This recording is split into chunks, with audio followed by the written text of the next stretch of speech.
In our Sunday morning class, we've been going through the spiritual disciplines. And this past Sunday, we talked about the spiritual discipline of self-examination. And we are supposed to examine our words and examine our actions and think, were our actions and our words in alignment with our values and what we intended to do with our day and our actions?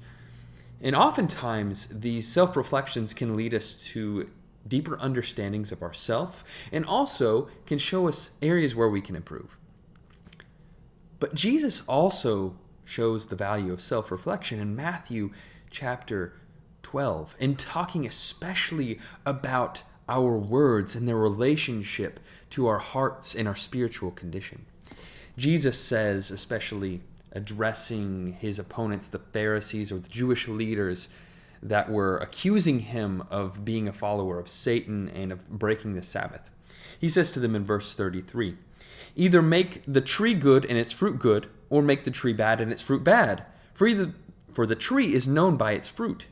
You brood of vipers, how can you speak good things when you are evil? For out of the abundance of the heart, the mouth speaks. The good person brings good things out of a good treasure, and the evil person brings evil things out of an evil treasure. I tell you, on the day of judgment, you will have to give an account of every careless word you utter. For by your words you will be justified, and by your words you will be condemned." And so we have here in Jesus' words a real need to see the connection between our words and our hearts. He says that our words are reflections of the condition of our heart. Our words don't just appear from nothing. They are sort of impressions of what our thoughts, our mindset, our desires. And so by paying attention to our words and seeing what we say, we are able to notice better the condition of our hearts. And the same is true of our actions. Our actions don't just flow from nothing, right? He uses the same metaphor of a tree and its fruits to talk in Matthew chapter 7 about actions, about how our good actions often show that we are a good tree, that we are putting our hearts on good things. So self-examination is all the more important for us as Christians. Through examining carefully our words and what we say, we can better understand the conditions of our hearts and know where we need to be better and where we need God's healing and God's intervention in our lives.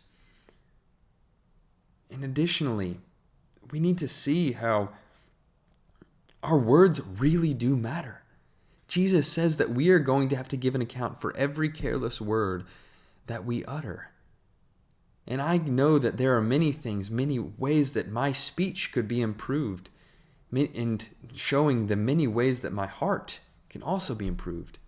How many times do I complain throughout the day? How many times am I tempted to gossip or speak bad about somebody? All those uses of my words belie something or show something lying in my heart that I need to change. And I hope that you were encouraged to look more critically at the way that you speak and the way that you talk. Because by looking at yourself and examining yourself, you're better able to surrender those parts of yourself to God.